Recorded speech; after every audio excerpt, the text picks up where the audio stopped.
Bismillahirrahmanirrahim. Assalamualaikum warahmatullahi wabarakatuh. Waalaikumsalam. Waalaikumsalam warahmatullahi wabarakatuh. Sebelumnya saya mengucapkan terima kasih kepada asisten dosen pengampu mata kuliah pengantar ilmu politik, Kak Cahyo, yang sudah memberikan kesempatan pada kelompok kami untuk presentasi. Dan juga saya ucapkan terima kasih kepada rekan-rekan yang sudah hadir pada pagi hari ini.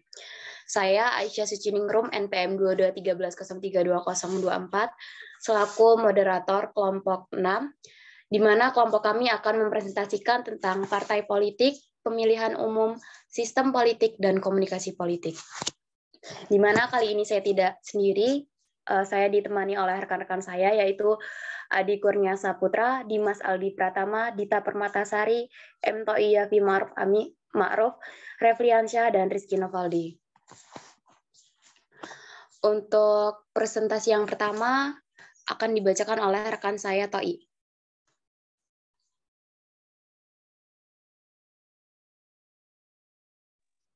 Baik, di sini saya akan menyampaikan materi tentang asal-usul partai politik. Mempelajari asal-usul partai politik menjadi penting karena partai politik selain sebagai salah satu unsur dan agen demokrasi. Yang tidak kalah penting ialah sebagai wadah dari setiap sistem yang ingin mewakili dan melambangkan aturan massa. Munculnya partai politik bukan dari negara, namun meminjam istilah dari Everett Cartlas. Partai politik adalah anak-anak dari egalitarianisme. Sekian, saya kembalikan kepada moderator. Terima kasih kepada Toi. Selanjutnya yaitu akan dibacakan oleh Dimas Aldi Pratama.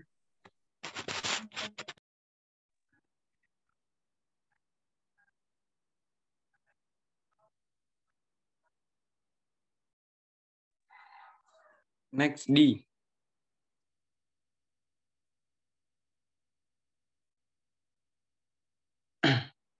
Baik, terima kasih moderator. Di sini saya akan membacakan peran-peran dan fungsi partai politik. Dalam perspektif politik, diam dulu di.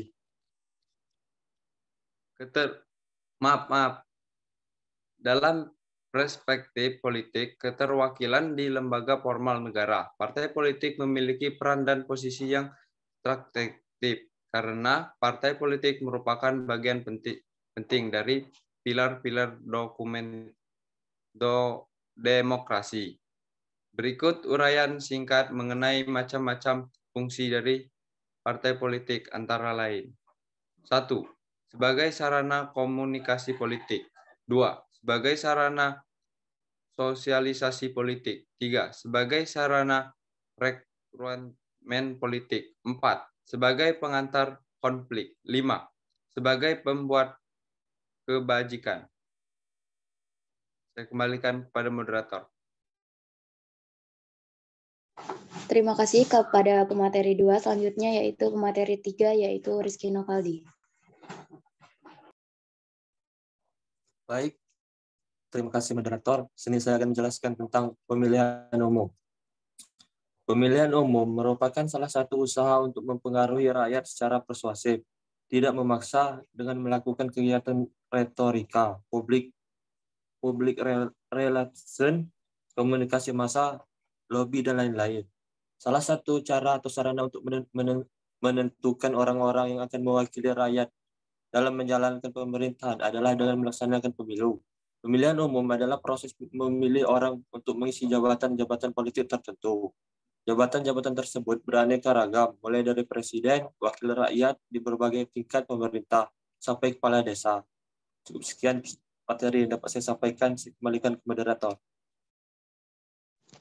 Terima kasih kepada pemateri 3. Selanjutnya yaitu pemateri 4, yaitu saya sendiri. Di sini saya akan menjelaskan mengenai fungsi pemilihan umum. Ada beberapa fungsi dari pemilihan umum. Antara lain yaitu sarana memilih pejabat politik, di mana salah satu fungsi pemilu yang sangat penting adalah untuk memilih pejabat guna menepati posisi-posisi yang ada di lembaga yang ada di negara. Kemudian yang kedua yaitu adanya sarana pertanggungjawaban pejabat politik. Nah, di kekuasaan itu kan dibatasi. Jadi dibatasi itu ada pertanggungjawaban jabatan kepada publik. Jadi sarana pertanggungjawaban politik itu untuk tetap membatasi kekuasaan yang ada. Kemudian yang ketiga yaitu sarana pendidikan politik rakyat, yaitu salah satu fungsi penting dari pemilu adalah sebagai sarana pendidikan politik bagi rakyat. Pemilu merupakan rangkaian kegiatan politik untuk melakukan regenerasi dan pergantian kekuasaan. Yang terakhir yaitu ada mengubah kebijakan. Pemilu adalah mekanisme pergantian kekuasaan. Karena itu, bila kekuasaan mengalami pergantian atau perubahan posisi, maka kebijakan akan mengalami perubahan juga. Itu saja materi yang dapat saya sampaikan. Kemudian materi yang kelima akan disampaikan oleh rekan saya, Adi Kurnia Saputra. Baik, terima kasih kepada moderator. Di sini saya akan menjelaskan tentang sistem politik ya. Makna sistem politik dapat diartikan juga dengan menguraikan dan menjabarkan setiap kata yang membentuk istilah sistem politik, sehingga sejauh mungkin dapat diterima oleh umum. Pembahasan dengan cara tersebut dapat dilihat dalam perspektif linguistik dan terminologisnya. Sistem dapat diartikan sebagai kesatuan yang terbentuk dan beberapa unsur komponen. Unsur setiap komponen itu saling terhubung secara struktural dan fungsional. Ada keterkaitan dalam mencapai tujuan utama. Masing-masing kohesif sehingga eksistensinya selalu utuh dan totalitasnya terjaga. Terima kasih, saya kembalikan kepada moderator. Baik, terima kasih kepada Adi. Selanjutnya materi ke-6 yang akan disampaikan oleh rekan saya, Reviansyah. Sebelumnya terima kasih kepada moderator. Di sini saya akan menjelaskan materi tentang komunikasi politik. Jadi komunikasi politik adalah komunikasi yang melibatkan pesan-pesan politik dan aktor politik atau berkaitan dengan kekuasaan pemerintah. Dan kebijakan pemerintah dengan pengertian ini sebagai sebuah ilmu tanpa komunikasi politik bukanlah hal yang baru. Komunikasi politik juga bisa dipahami sebagai komunikasi di antara yang memerintah dan yang diperintah. Berikut ada pengertian komunikasi politik menurut para ahli. Yang pertama, menurut McNair.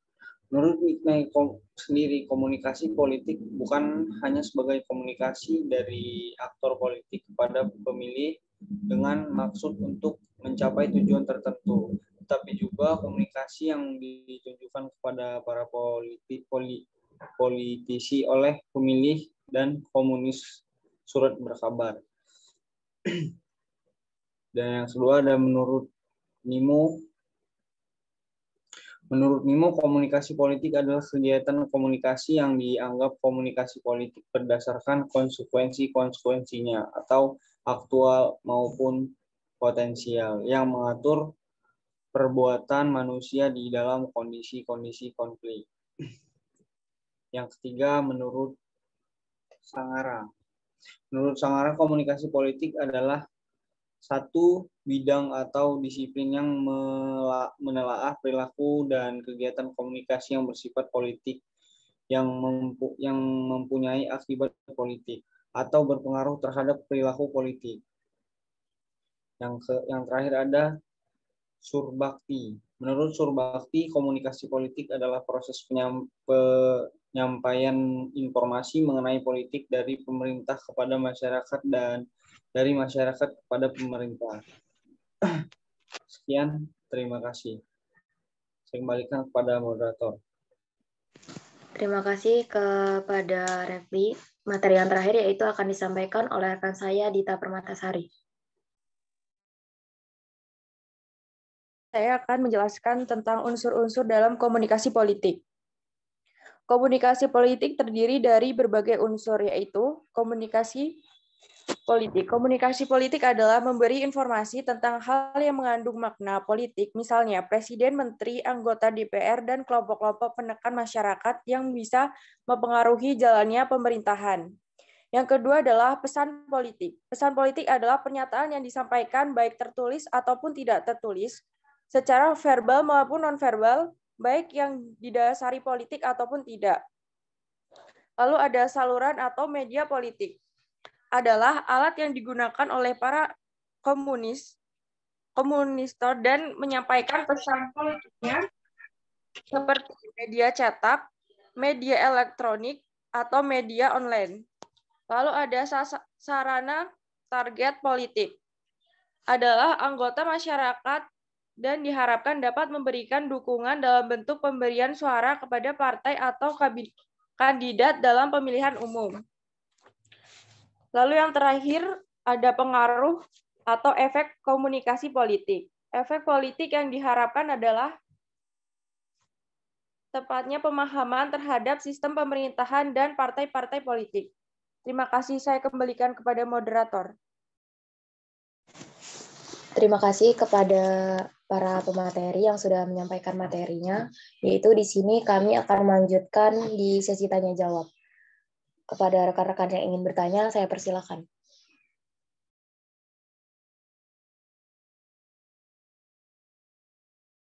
Penanya pertama yaitu Anggita, silakan.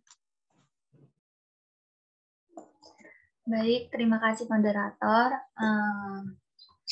Tadi kan yang sudah dijelaskan dari kelompok 6 tentang pemilihan umum. Itu kan proses memilih orang untuk mengisi jabatan politik. Bisa mulai dari presiden, wakil rakyat, atau sampai kepala desa kan. Nah, pertanyaan saya, permasalahan apa saja yang sering muncul pada pelaksanaan pemilu di Indonesia? Dan gimana sih cara agar pemilu dapat berlangsung dan berjalan sesuai aturan yang ada di Indonesia? Terima kasih. Maaf kepada rekan Anggi, untuk pertanyaannya bisa sedikit lebih pelan untuk dicatat. Oke. Nah, kan tadi pemilihan yang udah dijelasin sama kelompok 6 tentang pemilihan umum adalah kan proses memilih orang untuk mengisi jabatan politik.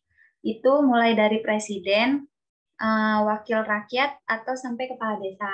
Nah, pertanyaan saya, permasalahan apa aja yang sering muncul pada pelaksanaan pemilu di Indonesia? Dan gimana sih cara agar pemilu dapat berlangsung dan berjalan sesuai aturannya? Terima kasih kepada rekan Anggi. Selanjutnya yaitu Esti. Baik, terima kasih moderator atas waktunya. Seperti yang telah dijelaskan oleh Saudara Dimas bahwa fungsi partai politik adalah sebagai sarana sosialisasi politik berupa memberikan ajaran-ajaran kebijakan pemerintah terhadap masyarakat. Nah, apakah ada sanksi apabila partai politik tidak menjalankan tugasnya tersebut? Dan apabila ada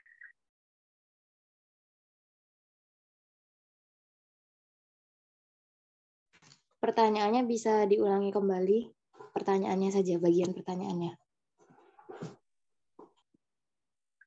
Apakah ada sanksi apabila partai politik tidak menjalankan tugasnya tersebut?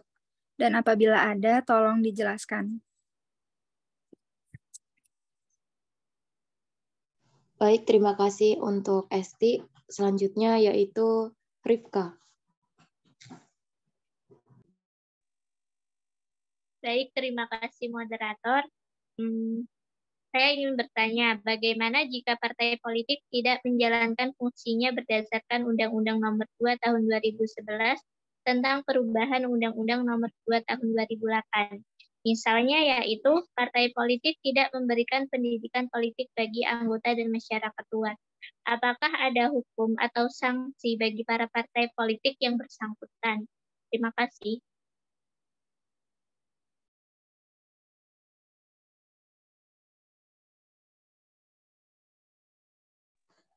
Terima kasih rekan Rika, yaitu yang terakhir ada Novi, silakan. Terima kasih moderator. Di sini saya ingin bertanya, menurut kelompok 6, apa saja fungsi dan peran komunikasi dalam praktik politik di Indonesia? Sekian, terima kasih.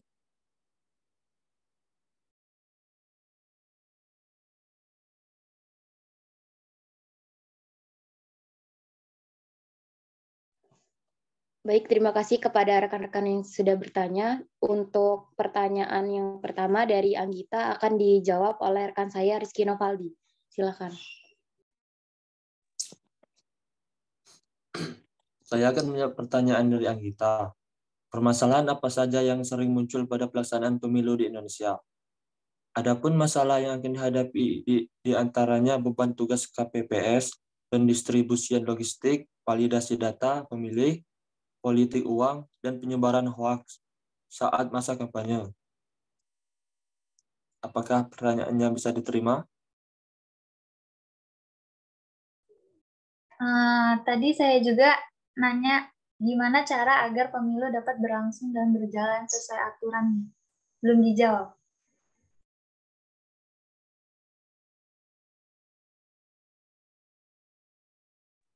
Baik, untuk rekan Anggi, pertanyaan yang bagaimana supaya berjalan dengan sesuai aturan, yaitu kan di sini para pelaksana pemilu atau panitia-panitia pemilu kan sebelum melaksanakan pemilu itu kan sudah di briefing atau istilahnya kita diberi komunikasi bagaimana pemilu itu supaya terlaksana dengan baik. Jadi dari kayak briefing atau pelatihan-pelatihan sebelumnya itu yang bisa menjadikan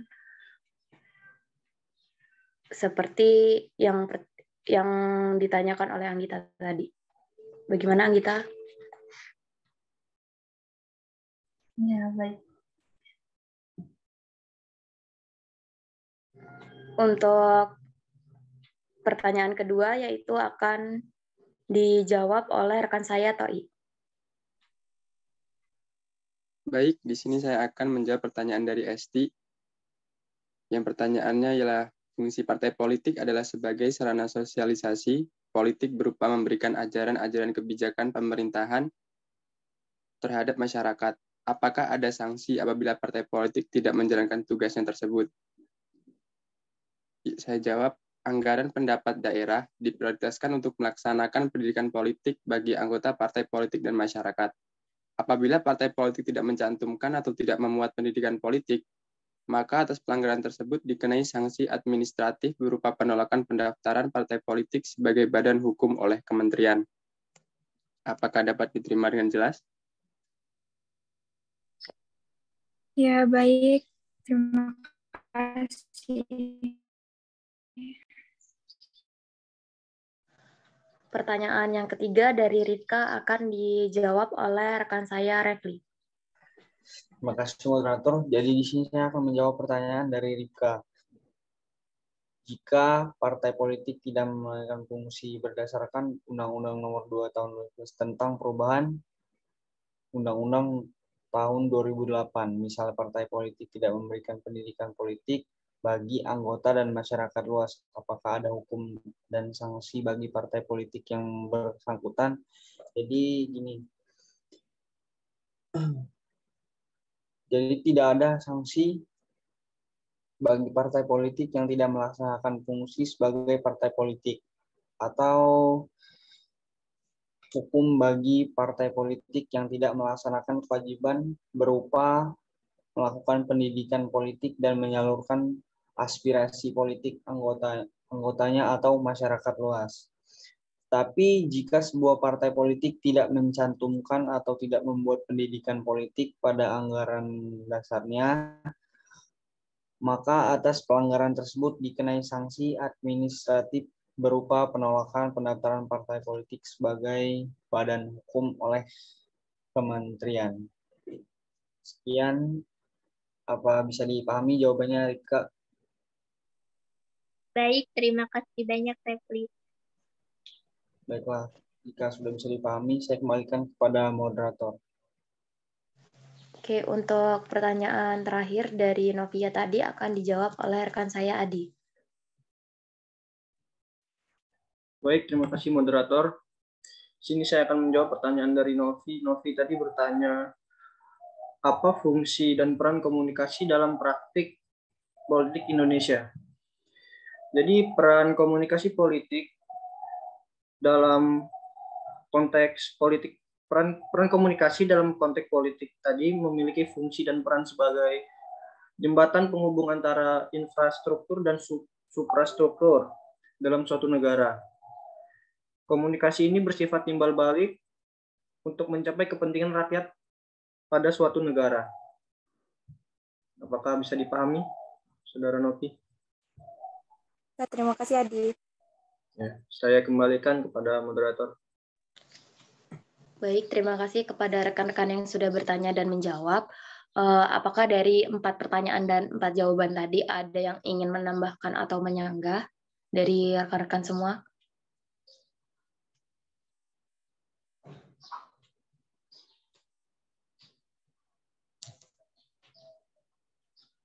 Atau apakah cukup?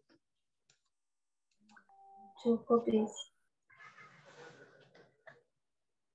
Baik, apabila cukup, saya akan menyampaikan kesimpulan, yaitu munculnya partai politik bukan dari negara, namun meminjam istilah Evert Callas, partai politik adalah anak-anak egalitarianisme. Secara garis besar, terdapat beberapa penjelasan utama dalam memahami asal-usul partai politik. Beberapa pendekatan itu adalah pendekatan institusional, pendekatan historis, dan pendekatan modernisasi. Cukup presentasi dari kelompok 6 mengenai partai politik, pemilihan umum, sistem politik, dan komunikasi politik. Apabila ada kesalahan kata dan perbuatan, saya mohon maaf karena kesempurnaan hanya milik Tuhan. Saya akhiri. Wassalamualaikum warahmatullahi wabarakatuh. Waalaikumsalam warahmatullahi wabarakatuh. Baik, saya kembalikan kepada Kak Cahyo.